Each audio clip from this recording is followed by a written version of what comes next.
Why hello reader friends. Today it's time to do the April wrap up. I read lots and lots of books, kind of to make up for March not reading so many. So we got lots of books this month to go through, so let's just jump right into it. The first book I read in the month of April was finally getting around to The Last Star by Yancey. I read this right before I got into my 7x7 challenge, and I actually can't believe after reading this, it was one where I was like, how did I leave this sitting on my shelf for so long? Oh my gosh, guys, it was so good. And that ending though, that ending, I actually really loved this. And I know it's kind of funny because I know a lot of people said that they liked the first one. They didn't like the second one so much they didn't read the third one, or they liked the first one, didn't like the second and the third. So I feel like this is kind of an unpopular opinion. I don't want to discuss it too much because spoilers, it is the third and last book in the series, but if you haven't read The Fifth Wave, I would suggest giving it a try. The Fifth Wave book itself has been raved on BookTube a lot, so at least give that one a try. The second one is a little bit confusing simply because it doesn't really mark the character like perspective changes well, but this one they solved that problem by marking everyone off when you got to a new section, so there was no like back reading like in the last book. So even maybe if you started the series and the second one you didn't like because of that aspect, I don't think you should drop it. You should give this a try because like I said, they do solve that aspect in this one. So the next thing I read, if you watched my 7x7 challenge, then you probably already recognize this, and that is Fantastic Beasts and Where to Find Them, the original screenplay by J.K. Rowling. Can we just talk about like how pretty this book is? Like it's gold and green, and it's just this very, I don't know, it's like Great Gatsby vibes, like just that era, like that flapper era. It's got such a good look, and even inside, like when you open, there's little polka dots here that are gold, and there's little doodles in like all the pages and stuff, little character illustrations, just little filigrees and stuff that just really make this book so beautiful.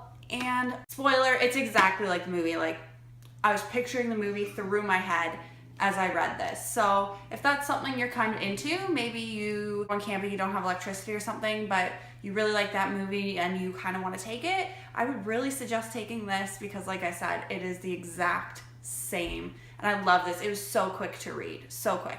Maybe an hour and a half and I was through it. So actually quicker than the movie. Then I finally got around to reading another book that I've been meaning to read for like the last 2 years and never ever got around to. And it's been raved about so much, especially by Tashaopolis. I think everyone at BookTube knows exactly what book this is now that I've said that, and that is Pierce Brown's Red Rising. This book, I really enjoyed it, but I'm not surprised that I enjoyed it because it is like strong Hunger Games echoes here. And when I say Hunger Games echoes, I mean there's kind of, if you step back out of it, you're kind of like, this seems like it was maybe Hunger Games fan fiction to begin with. I mean, there are scenes that just kind of correlate. If you've read this, you probably already know what I mean. But that being said, it did have its whole own world as well. It was its own kind of thing, but I feel like the skeleton for Hunger Games was used for this one. But I am excited to read the sequels for this, which I plan to get after I raise my book buying ban. The next book I read was Galàpagos by Vonnegut. Again, this was in my 7x7 challenge, and I actually really enjoyed it. As I said before, I tried Vonnegut like Slaughterhouse-5, but it was coming out of a lull, and I really didn't pay any attention to it. But I read Galàpagos, and I really actually enjoyed it. So the story's about a man who worked on a ship. He died, he became a ghost, and he is telling the story of like how humanity came to be where it is a million years in the future. So it's all about these people who get on the nature cruise of the century and how it all goes terribly wrong, and how 6 people end up being what brings humanity to where it is so far in the future. It is a really unique book in how it's written because you kind of know ahead of time what's going to happen. I know it doesn't really make sense, but it's like if a character's going to die, there's like a star before the name when they're going to die soon. He'll even say at some points like, oh, this character will die of a heart attack. And then you just kind of have to read it and find out the exact circumstance, like what was going on, did something trigger it, sort of thing.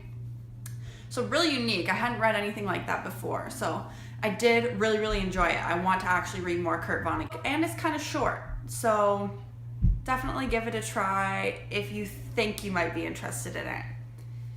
The next one I read was one I was super, super excited to read because I love the Throne of Glass series. And that is Sarah J. Maas's A Court of Thorns and Roses.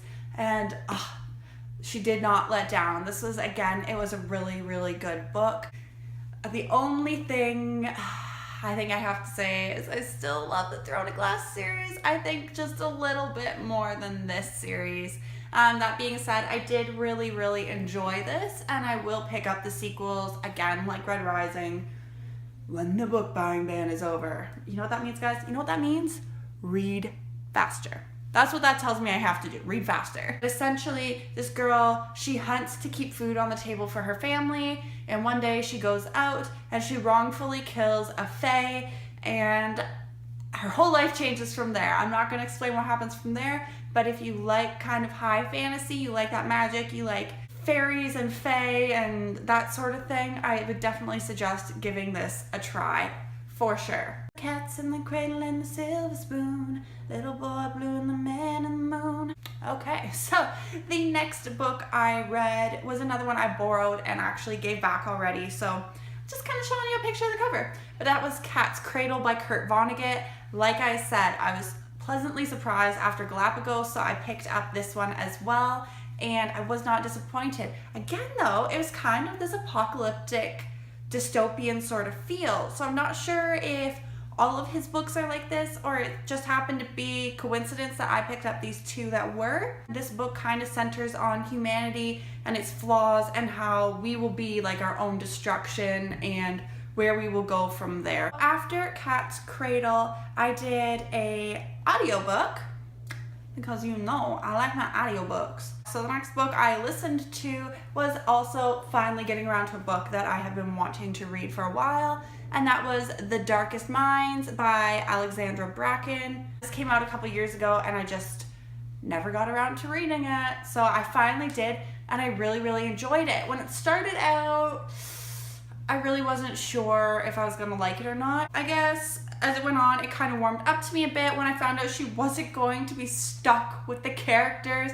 that were in the beginning, because that, it was all the other characters there that were driving me. I couldn't, no, I was like, if this is how this is going to go, then I'm out. I'm gonna tap. That was tapping, not clapping, tapping. So, yeah, I was gonna tap, but I kept going and found out the characters changed, and there were some really fun, really cool characters. If you haven't read it, it's these kids who, this whole generation really, that starts to get special powers.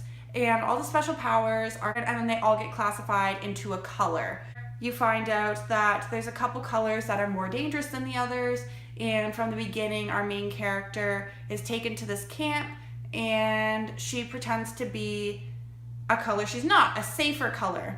So from there, it's kind of when they start to catch on to her, she tries to escape, and then it's her venture on trying to figure out the world outside of camp. It's a very interesting book. I actually really enjoyed it, which kind of surprised me. I think that's why I let it sit for so long. If you haven't read it, I would definitely recommend it. After The Darkest Minds, I read actually a short story, but it is a rather popular one, so I figured I would add it to the list. So that short story was The Secret Life of Walter Mitty by James Thurber, and this one, I'm actually kind of going to do a little movie versus story review right here. And the first thing I'll say is they're completely different. I love the movie. If you haven't seen the movie, I definitely recommend it. It's just like a really inspirational sort of movie, especially I feel like for readers, because I think as readers, a lot of us anyways, not everyone, a lot of us are kind of more stay inside your comfort zone, like disappear into a book. That's our adventures. But this, like The Secret Life of Walter Mitty, the movie, is about this guy who, same sort of thing, and he kind of goes off into daydreams about how he could do something like super cool in a situation, and finally he realizes, well, in order to get this image that he needs to put on the cover of the magazine, like he realizes that the only way he's going to be able to get it is to track down the photographer again. And the photographer is like, goes to crazy places in the middle of nowhere, super extreme thrill seeker guy, and Walter Mitty finds himself having to do all the super extreme stuff and live these fantasies and, you know, finally live the life that he thought he was going to live when he was younger, and, you know, really break out of his shell and experience life. So I really, really love that movie. It's probably one of my favorite movies.